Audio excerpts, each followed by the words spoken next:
Indian startups have been going global from the 90s or even probably before that. Earlier in the services businesses, and then we saw a whole wave of them, going recently even in product companies like Freshworks and Zoho, etc., going global.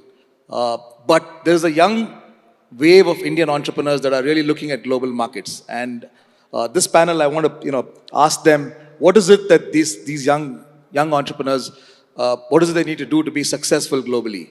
So let me start off by asking Manu. I think Manu, you've been an investor, you've been an entrepreneur. What do you feel are some of the success metrics that are required for entrepreneurs that go global? Well, Especially the North American markets. absolutely. Well, thanks for having us over. Um, you know, I think we heard in the previous panels as well that there's a journey from 0 to 1, 1 to 10, 10 to 100. So 0 to 1, if you're building a company for global, but you're based in India, you look at companies and your customers in India, right? So you build the base, you figure out your product market fit, you start selling, you start building some of the techniques here.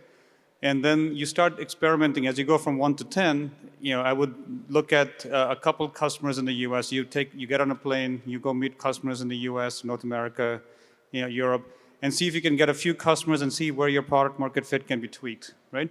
So you want to be frugal, try to figure out what works, what doesn't work, and before you start putting resources in.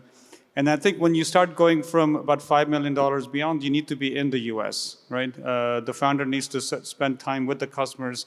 And they're the only ones that can translate the customer requirements back to the engineering and product team. Hiring a person who hasn't been in the team, the culture, and doing it from far away, it's just is a recipe for disaster. So I think the founders are the best salespeople, and they need to sort of be where the customers are.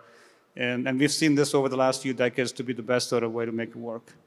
Andy, you see entrepreneurs coming from different parts of the world, right, to Silicon Valley and other parts of the US. You see them coming from Brazil, from China, from Eastern Europe. What is it that you think could make Indian entrepreneurs succeed? What are the things that you believe? But it's great to be here, back in Hyderabad. From our lens, Vijay, we, as you said, we have the opportunity to work with some great entrepreneurs from around the world, including India.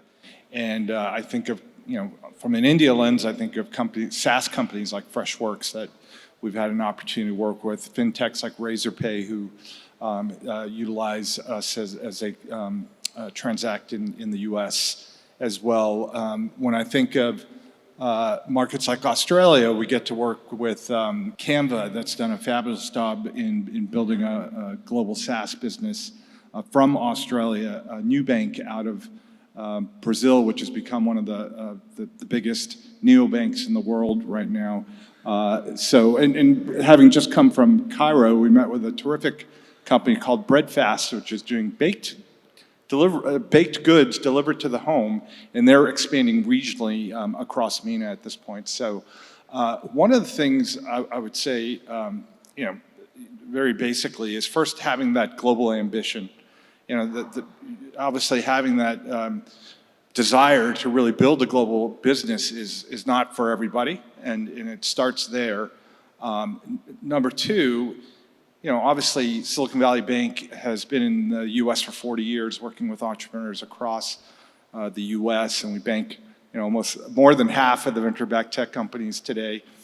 And there is a quality about entrepreneurs in India and in other emerging markets that drive a higher degree of creativity and resilience because of historically the scarcity of capital, the many challenges and friction to do business, and it creates a lot of opportunities. At the same time, in some senses, you have to be more entrepreneurial to be successful. And I think Indian entrepreneurs certainly carry that quality in spades as they look to enter the U.S. market. That's good to know. I mean, I think resilience is something that we all, kind of develop in India, and so therefore it does stand us in good stead. Sanjay, you've been involved with the government in India, and you work very closely with the Karnataka government, and even at the center you work very closely. What do you think are some of the things that the government really does to help entrepreneurs and especially those who want to build global businesses? Because that's so important to create wealth for us. Government is trying to do a lot of things. One is how do you create a knowledge which can be catered to them, to the entrepreneurs. Knowledge of not local knowledge, was Monu talking about bring a global knowledge. So let's create a hub of cybersecurity, hub of fintech, hub of deep techs or AI and ML, and bring the global knowledge there. So that's the one attempt that the government is doing towards it. The second attempt is to create this capital availability for the entrepreneurs to try out. And the capital has to come in different forms. Forms from grants from idea to product, equity investments, debt instruments, etc. And this is what we need to bring out together. And we are doing that exercise. The third one is create this mentorship model with a global linkages. And there's the tie comes into play. How we bring the tie partnership and chapters together to bring this part. What university pitch session does the tie is an example of that. The fourth one is how do you create those bridges between, let's say, Silicon Valley in India or in Karnataka? Create a valley of a bridge between, let's say, Korea and in India, or Korea or in Karnataka and in UK, etc. Those bridges will enhance the accessibility. The last but not the least is market access. So how do we create an access from point of view from our startups toward this? In all these 5 elements, attempts are being made to make sure that every state in the country, including Karnataka, we're doing it, is replicated to other states as well. Yeah. Oh, fantastic. I mean, we had Piyush Goyal, who's the Commerce Minister, and he actually launched a program where, Indian startups can actually get mentoring from global mentors, and TIE is kind of facilitating that program. So many of you can take advantage of that program. Saurabh, you have a unique lens on what does it take from a legal framework or from a visa framework for an Indian entrepreneur to go and succeed, whether it's the US or Canada or some other markets like Europe. Share some of your thoughts around that. Absolutely. Absolutely. Thank you. Thank you so much for having me. Indian companies going global. The ecosystem has been built over the past decade or so, and it's been growing ever since.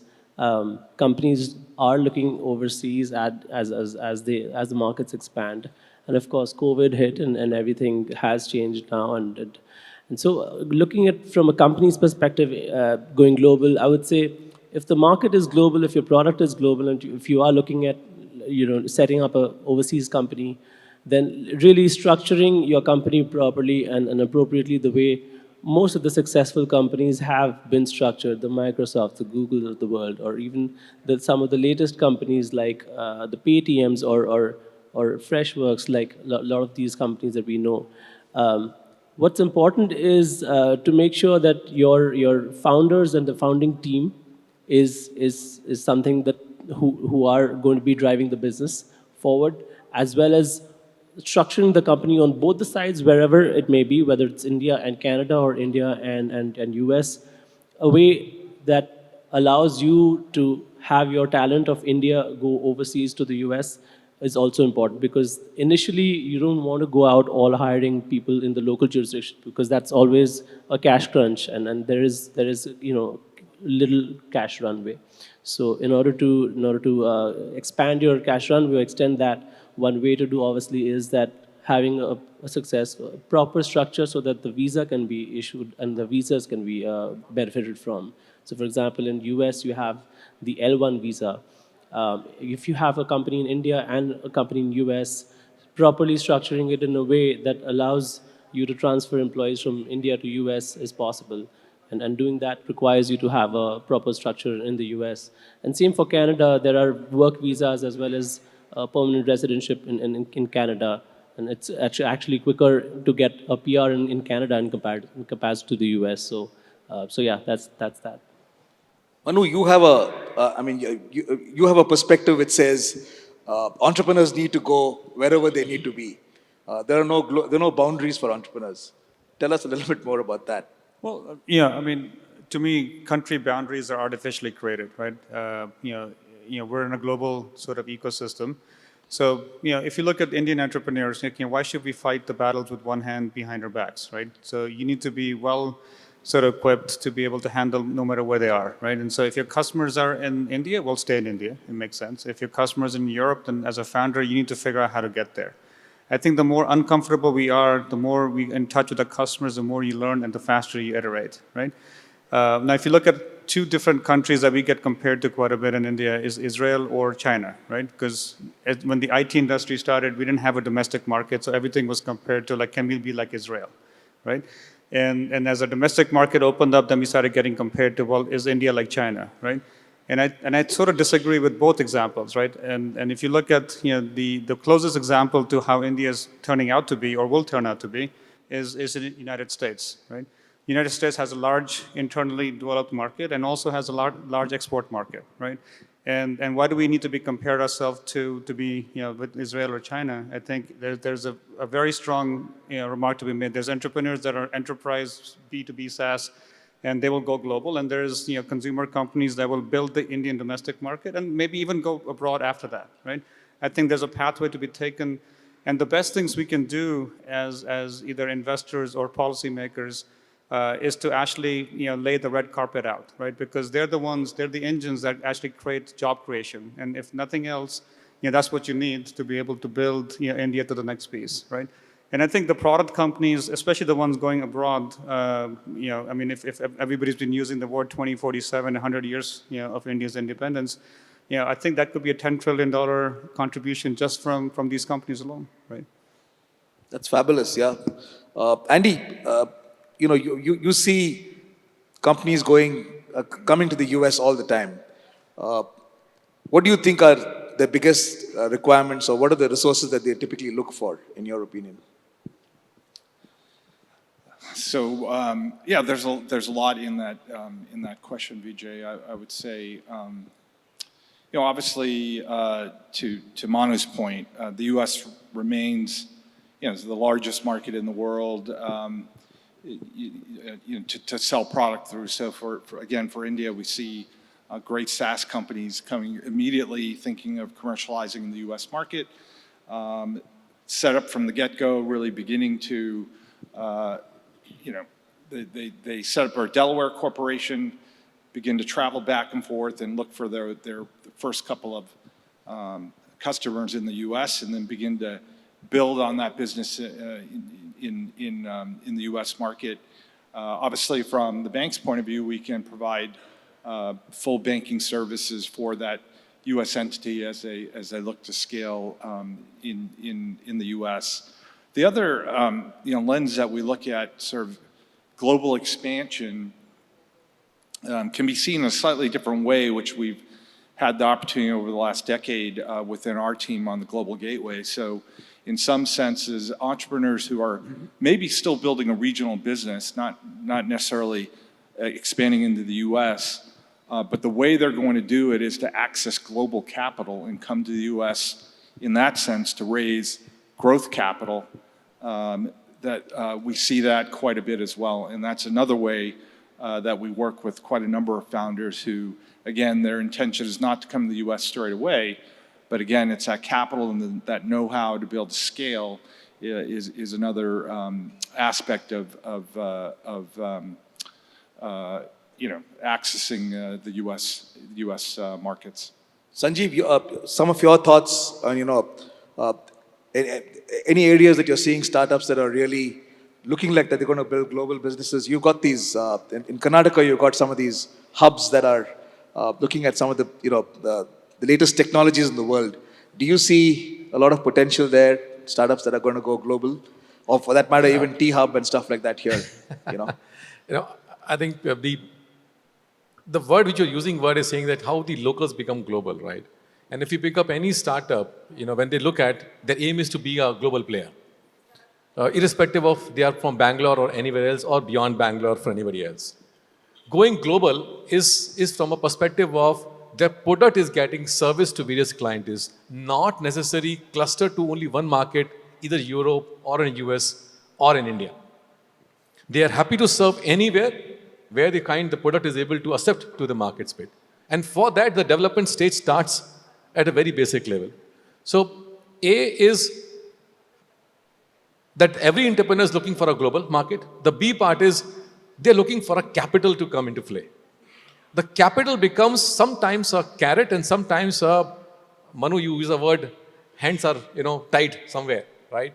And that becomes the point. So I think the point I want to make is that if the capital market, which is, headed by some of the great people of institution, non-institution and financial centers, organizations, they need to look into not from perspective of any tying it up. It's like boundary-less initiatives. Come down to where the innovation happening. Today, if India is ranking top 10 innovation ecosystem or top 5 innovation ecosystem and Bangalore is top 1, then we need to come down to their level and understand that why it is becoming number 1. And this market itself is creating those attention power for the global market access. Today, you find the companies in space technologies, healthcare, you find energy solutions, you find green tech, all the deep tech, SaaS-based companies, robotics. In fact, Holosuite is here, sitting here. The robotics and AR/VR company, they are global. Their IPs are getting registered across the globe. But are we looking at that level where they say, okay, fine, let me take his hand up and grow them to the market? So what my urge to is, through this panel discussion is, let the world players open their eyes, not from the lens of just one market, open the lens of a product line and say, oh, I can access this beautiful market across. It's not one market alone. And that's what the intention should be, not limiting to one country or one region perspective alone. That's my one urge. And the second urge is play our level playing field.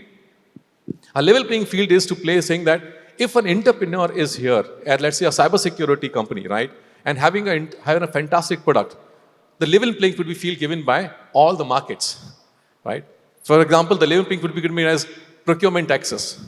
Am I biased towards a particular product which is coming from any regions for a particular sector? And there are biasness. I won't name them up, but there are biasness.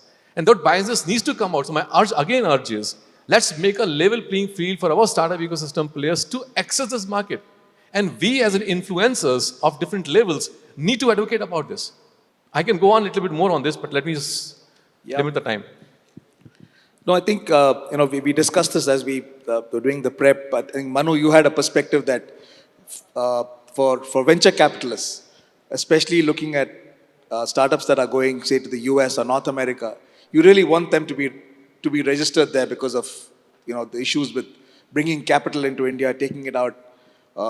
So if there are any thoughts that you have around that, there are, I mean, it's not what I want, it's actually what the market needs, right? There's many examples, where, for example, one of our companies, by registering in the US, flipping and being in the US, their conversion actually went up by 2x, right? Now, that's a huge revenue impact because your customers don't want to deal with a non-Delaware jurisdiction. Because if something happens, and we had issues, in other countries, including India, where we had retroactive laws passed where, even if it takes it back, but the industry remembers it, right? And so that makes it harder to do business when you don't have strict sort of adherence to law, right? And the same thing, I mean, if you look at across the board, I always tell entrepreneurs you need to follow the easiest path because there's so many things you have to worry about. There's so many battles you have to fight every day. There's things you want to sort of simplify and not deal with. And if you can, I mean, you shouldn't be worried about legal issues on your board meetings. That's the last thing on your mind. Because there's so many other things that you should focus on. So I think it's the easiest pathway to actually getting the shareholder value. At the end of the day, for the biggest thing for India or an emerging country is job creation, right? If these entrepreneurs are creating jobs, why do we care where they're based, right? Where the founders are based. Because if you have 50 people in San Jose, California, but you have 3,000 employees in Hyderabad, well, it's a win.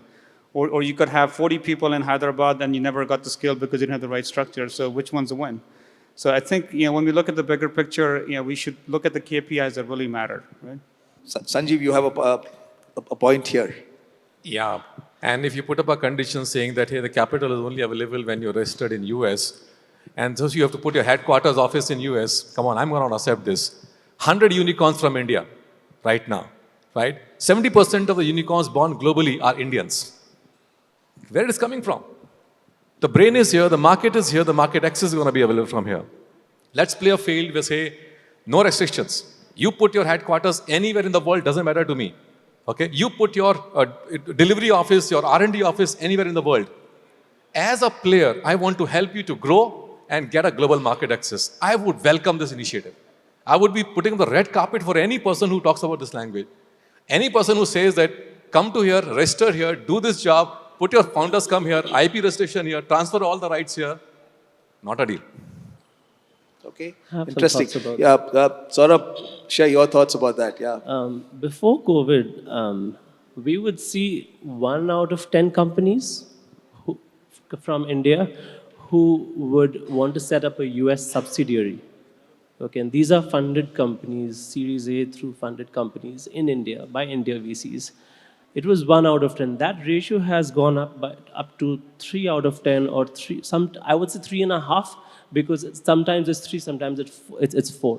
So I have started seeing an uptick in the companies from India who are setting up US subsidiaries or subsidiaries overseas, and multiple subsidiaries, not just US. Some people have it in US, Singapore, somewhere in Latin America, things like those, wherever not just capital, but wherever talent is, wherever customers are, and whereas the capital is sitting over here. So it's not, I mean, I would say probably it's more likely that a flip may happen entirely from a headquarter perspective, but there are still companies who are setting up overseas subsidiaries.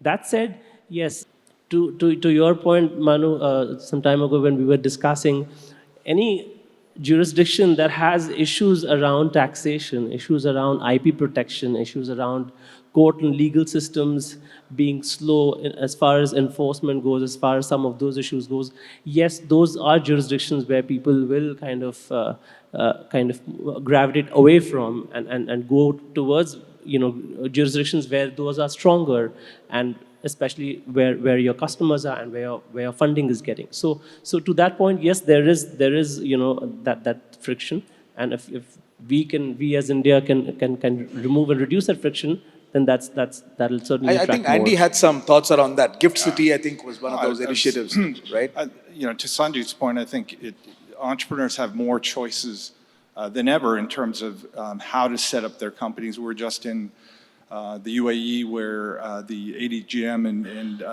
DIFC structures were being pushed very hard for international companies to use to operate in the region. So, I think entrepreneurs do have more choice. But I would say, to Saurabh and Manu's point, from our view at SVB, and of course we're a U.S. bank, so it's there's some selection bias there. But if you are thinking of entering the U.S. market, if you are thinking of raising money from U.S. investors, then absolutely best practices would steer you towards a Delaware corporation. And by the way, this is not specific to India either, right? This is venture capital around the world typically functions offshore because of, as Saurabh suggested, that investors really want the legal protections, the tax efficiency that they're accustomed to through Delaware and other sort of well-known offshore tax jurisdictions. So I think it's not really being dictated to, Sanjit, as much as these are best practices based on what's available out there. But entrepreneurs do have more choice today, for sure. I guess the head rules the heart in these things. You want to be, your heart says you should be here, but your head says, I need to go there. I think we're completely out of time. Thank you for this fabulous discussion. We could go on, and hopefully, many of the entrepreneurs here can connect with all of them. They're all great mentors who can guide you, who can help you as you go ahead in your journey to become a global organization. Thank you very much. Thanks to all the panelists.